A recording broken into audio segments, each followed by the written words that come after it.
গর্ভাবস্থায় কিছু কিছু মহিলা থাকে যাদের প্রচণ্ড পরিমাণে খিদে পায়, আবার কিছু কিছু মহিলা থাকে যাদের কোনো রকম আর কি খিদে পায় না, আবার কিছু কিছু মহিলা থাকে যারা প্রথম কোনো কিছু খেতে পারতো না, কিন্তু যত দিন যেত মানে শেষের দিক করে প্রচণ্ড পরিমাণে কিন্তু খাওয়া দাওয়া করতো, প্রচণ্ড পরিমাণে খিদেও পেত।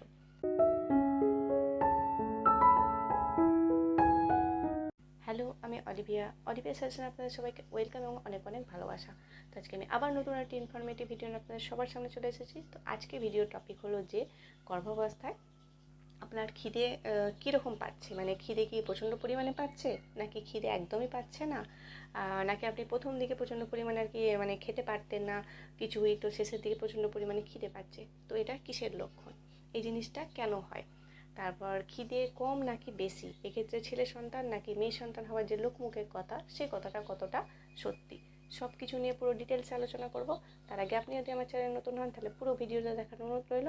দেখে যদি আপনার ইনফরমেটিভ মনে হয় তাহলে অবশ্যই চ্যানেলটিকে সাবস্ক্রাইব করে দেবেন। তো আসা যাক এবার মূল ভিডিওতে। তখন প্রত্যেক মহিলার প্রেগনেন্সি কিন্তু আলাদা আলাদা, তো সেক্ষেত্রে কারোর কিন্তু খুব প্রচণ্ড পরিমাণে খিদে পেতে পারে, কারোর কিন্তু খিদে একবারেই পাবে না। আমি যদি গর্ভাবস্থার প্রথম টাইমস্টারের কথা বলি, সেক্ষেত্রে কিন্তু কারোরই খিদে কিন্তু মোটেও পায় না। যত দিন যায় মানে ফার্স্ট টাইমস্টার পার হয়ে যাওয়ার পর থেকেই কিন্তু সবার প্রচণ্ড পরিমাণে কিন্তু খিদে পেতে শুরু করে। আবার কারোর থাকে বেশির মানে খুব কমই হয়তো থাকে যাদের প্রথম থেকেই খাওয়ার কিন্তু ইচ্ছাটা থাকে, কিন্তু বেশিরভাগই আর কি খাওয়ার ইচ্ছা কিন্তু প্রথম দিকে মোটেও থাকে না। কারণ দেখুন, এক্ষেত্রে স্টার্টিংয়ে আর কি হরমোনের পরিবর্তন হয়, তারপর প্রথম 3 মাসে কিন্তু বমিটিংয়ের সমস্যা হয়, মানে বমি বমি ভাব আর কি হয়। তো এই জন্যই আর কি অনেক মহিলার আর কি খাবার ইচ্ছা কিন্তু থাকে না, বা খাবার দেখলেই আর কি বমি প্রচণ্ড পরিমাণে আর কি কেউ কেউ তো বমি পর্যন্ত করে ফেলে। তারপর কারোর আর কি দেখবেন যে মানে সেই খাবারটা প্রচণ্ড পরিমাণে প্রিয়, কিন্তু তারপরেও দেখে কিন্তু কোনো রকম খাওয়ার ইচ্ছা হচ্ছে না। তো খিদে কম হওয়ার আর কি মেন সমস্যা হলো কি এই বমিটিংয়ের সমস্যা। তো 3 মাস পার হয়ে যখন 4 মাসে পড়বেন তখন দেখবেন বমিটিংয়ের সমস্যাটাও আর কি কমে যাবে। তো তারপর কিন্তু আস্তে আস্তে কিন্তু খিদেটাও পাবে। সেকেন্ড হচ্ছে যে খিদে না পাওয়ার আরেকটা মেন কারণ হলো গ্যাসের সমস্যা। দেখুন, স্টার্টিংয়ে কিন্তু প্রথম প্রেগনেন্সিতে সবারই কিন্তু গ্যাস হবেই, যেহেতু হরমোনের পরিবর্তন হচ্ছে। তারপর আপনি যে খাবারই খাবেন সেটা আপনার কিন্তু প্রপার হজমও হবে না। তখন কোষ্ঠকাঠিন্য হলে আর কি স্বাভাবিক আর কি পটির সমস্যা হবে। তো আপনার যদি আর কি মানে পটি যদি না হয়, মানে পেট যদি ভেতর থেকে ক্লিয়ার আর কি না হয়, তো সেক্ষেত্রে সবসময় কি মনে হবে যে না আমার পেটটা কিন্তু ভরাই আছে, তো এক্ষেত্রে কিন্তু কোনো রকম খিদেও পাবে না। এই সমস্যা যদি হয়ে থাকে তাহলে কিন্তু অবশ্যই ডাক্তারের পরামর্শ নেবেন। নেক্সট হচ্ছে যে যদি আপনার শরীরে প্রচণ্ড পরিমাণে পুষ্টির অভাব হয়, সেক্ষেত্রেও কিন্তু কোনো রকম খিদে পাবে না, কোনো খাওয়ার ইচ্ছাও থাকবে না। তো এক্ষেত্রে কিন্তু অবশ্যই ডাক্তারের পরামর্শ নিতে হবে।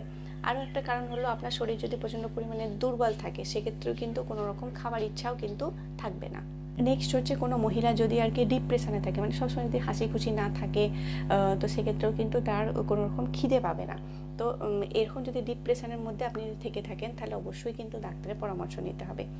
নেক্সট হচ্ছে যে ঘুম ভালোভাবে না হওয়া। দেখুন, গর্ভাবস্থায় কিন্তু ঘুম প্রচুর পরিমাণে ইম্পর্টেন্ট। রাতে মিনিমাম কিন্তু আপনাকে 8 ঘন্টা ঘুমাতে হবে, আর দিনে আপনি কিন্তু 2 থেকে 3 ঘন্টা ঘুমাবেন। তো এগুলো হলো খিদে না পাওয়ার কিছু কারণ। এবার আমি এক্ষেত্রে কিছু উপায় বলি।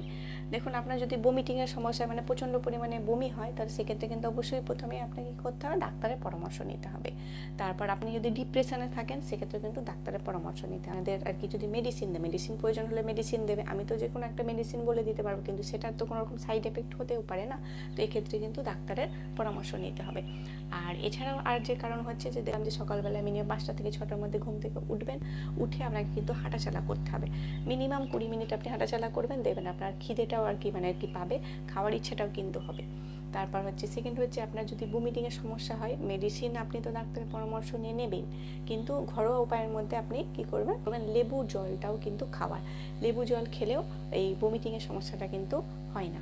আপনি একটু আদা চিবিয়ে খেতে পারেন, আদা চিবিয়ে খেলে গ্যাসের সমস্যাটা হয় না। তারপর আদা খেলে কিন্তু মানে খিদেও একটু পায়। এর সাথে আপনাকে আরও একটা ডাক্তারের পরামর্শ নিয়ে জিনিস নিতে হবে, সেটা হচ্ছে আপনি যদি প্রচণ্ড পরিমাণে পুষ্টির অভাব হয়, তো সেক্ষেত্রে আপনি অবশ্যই কিন্তু প্রোটিন পাউডার একটা ডাক্তারের পরামর্শ নিয়ে নেবেন। আর খিদে যখন আপনারা পাবেন না, তো সেক্ষেত্রে কী করবেন, তেল মশলাযুক্ত খাবার কিন্তু একেবারেই এড়িয়ে চলবেন। মানে কোনো রকম ভাজা জিনিসও কিন্তু খাবেন না। যেহেতু খিদে পাচ্ছে না, সেক্ষেত্রে আমি বলছি, কারণ যদি খিদে পেয়ে থাকে তো সেক্ষেত্রে একটু বাড়িতে বানানো হালকা ফুলকা তেলে ভাজা কিন্তু অবশ্যই এই সময় খেতে মন যায়, স্বাভাবিক। তো যদি কারো যদি খেতে মন যায়, সে কিন্তু অবশ্যই অল্প একটু খেতে পারেন। কিন্তু যাদের এই খিদের সমস্যাটা আর কি হচ্ছে, মানে খিদে পাচ্ছে না, তারা কিন্তু মোটেও এইসব তেলযুক্ত খাবার, ভাজার জিনিস কিন্তু একদমই কিন্তু খাবেন না। আর আপনি যে খাবারটা আর কি খাবেন, মানে আপনি ভাতই হোক বা যাই হোক, যে খাবারটা আপনি খাবেন সেই খাবারটা কিন্তু একেবারে বসে অনেকটা পরিমাণে কিন্তু খাওয়ার চেষ্টা করবেন না এই সময়, কারণ আপনি খেতেও পারবেন না। তো ওই মানে চেষ্টা করাটাও কিন্তু পুরোপুরি বৃথা। তো অল্প অল্প করে কিন্তু কিছুক্ষণ পর পর আপনি ঘুরবেন ফিরবেন, অল্প অল্প করে কিন্তু আপনাকে জিনিসটা খেতে হবে। তো এক্ষেত্রেও দেখবেন আপনার হজমটাও হয়ে যাবে আর খিদেটাও কিন্তু বাড়বে। আর গর্ভাবস্থায় কিন্তু আপনাকে অবশ্যই খেতে হবে, মানে খাওয়ার পরিমাণটা কিন্তু মিনিমাম আপনাকে ভালো মতোই রাখতে হবে। আর আপনি এমনিতেই কিন্তু নর্মালি দেখবেন 3 মাস পার হয়ে যখন 4 মাসে পড়বে, তো সেক্ষেত্রে দেখবেন আপনার ভমিটিংয়ের সমস্যাটাও যেহেতু চলে যাবে, তো সেক্ষেত্রে কিন্তু আপনার আবার কিন্তু খিদে পাবে। কিন্তু তারপরেও মানে 3 মাস পরেও আপনি যদি দেখছেন যে না, আমার কোনো রকম খিদে পাচ্ছে না বা খাওয়ার কোনো ইচ্ছা নাই, তো সেক্ষেত্রে কিন্তু অবশ্যই ডাক্তারের পরামর্শ নিতে হবে। এবার বলি গর্ভাবস্থায় খিদে প্রচণ্ড পরিমাণে লাগার কারণ। দেখুন, গর্ভাবস্থায় খিদে পাওয়াটা কিন্তু খুব ভালো একটা ব্যাপার। তো আপনি হয়তো ভাবছেন যে না, আমার এই সময় প্রচণ্ড পরিমাণে খিদে কেন পাচ্ছে, বারবার কেন খাচ্ছি। তো এই ক্ষেত্রেও ওই একই সমস্যা, মানে ওই হরমোনের আর কি পরিবর্তন। দেখুন, হরমোনের পরিবর্তনে কারো ক্ষেত্রে মানে খিদেও পেতে পারে, আবার কারো ক্ষেত্রে কিন্তু খিদে নাও পেতে পারে, কারণ বডি টু বডি এটা ডিপেন্ড করে। এর সাথে আরও একটা খিদে পাওয়ার কারণ হলো কি, দেখুন যত দিন যায় আর কি বাচ্চা কিন্তু পেটের মধ্যে বড় হতে শুরু করে, তো বাচ্চারও কিন্তু প্রচণ্ড পরিমাণে আর কি এনার্জি দরকার হয়। তো এই এনার্জির জন্য কি দরকার, পুষ্টি আর কি সম্পন্ন খাবার। তো সেখান থেকেও কিন্তু আপনার বডি কিন্তু আপনাকে ইঙ্গিত দেবে যে না, আমার প্রচণ্ড পরিমাণে খাবার দরকার, বা আমার মানে বডির মধ্যে যে বেবিটা আছে তার এনার্জি দরকার। তো সেক্ষেত্রেও কিন্তু ওই প্রচণ্ড পরিমাণে খিদেটাও কিন্তু পাবে। আপনার এই প্রজেস্টেরন হরমোন নামে একটা হরমোন থাকে, তো এই হরমোন যদি প্রচণ্ড পরিমাণে শরীরে বেড়ে যায়, তো সেক্ষেত্রেও কিন্তু খিদে পাবে।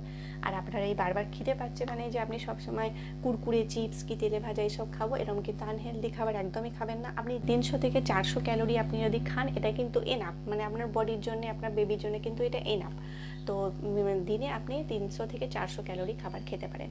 কিন্তু আপনি যদি দেখেন যে আপনি খাওয়ার পরেও, মানে আপনি ধরুন ভাত তরকারি আর কি ভালো মতোই খেলেন, কিন্তু তারপরে দেখছেন যে আবার 30 মিনিট পর আপনার আবার খিদে পাচ্ছে, তো এটা তো কিন্তু একটা মানে নর্মাল বিষয় নয়। কেননা আপনি যদি পেট ভরে ভালোভাবে খান, তাহলে সেক্ষেত্রে 1 থেকে 2 ঘন্টা কিন্তু মিনিমাম লাগবে, টাইমটা লাগবে হজম হতে।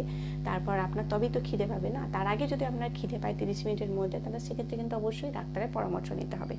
তো এবার জেনে নিই যে আমরা গর্ভাবস্থায় আর কি খিদে প্রচণ্ড পরিমাণে লাগা বা খিদে একদমই না লাগা, তো এই জিনিসটা আর কি সাথে আর কি ছেলে সন্তান কিংবা মেয়ে সন্তান হওয়ার যে কথা, সে কথাটা কতটা আর কি সত্যি।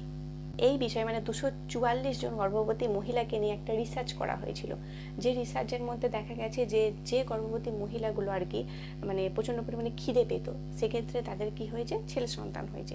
আর যাদের কোনো রকম আর কি খিদে পেত না বা খাবার ইচ্ছা থাকতো না, তাহলে সেক্ষেত্রে তাদের নাকি মেয়ে সন্তান হয়েছে। যাদের ছেলে আর কি হয়েছিল, তাদের কিন্তু দেখা গেছে যে যাদের আর কি মেয়ে সন্তান হয়েছে, তো সেই মহিলাগুলোর থেকে 10% বেশি কিন্তু খিদে পেত। এমন কিছু আহামরি যে প্রচণ্ড পরিমাণে খিদে পেত এমন কিন্তু নয়, নর্মালি 10% কিন্তু ওই মহিলাগুলোর থেকে, মানে যাদের আর কি মেয়ে সন্তান হয়েছে সেই মহিলাগুলোর থেকে 10% আর কি বেশি খিদে পেত। আর এই রিসার্চ যে সবার উপরই সফল হয়েছে এমন কিন্তু নয়। 5% মহিলার মধ্যে আবার এটাও দেখা গেছে যে তাদের কিন্তু খিদে প্রচণ্ড পরিমাণে পেত, কিন্তু তাদের কি হয়েছে, মেয়ে সন্তান হয়েছে। তো এই ছেলে সন্তান হবে কি মেয়ে সন্তান হবে, এই খিদের উপর ডিপেন্ড করা কিন্তু মোটেও কিন্তু প্রপার উচিত নয়। তো এই জিনিসটা যে সবার উপর মানে আর কি মানে হবে, এটা কিন্তু নয়।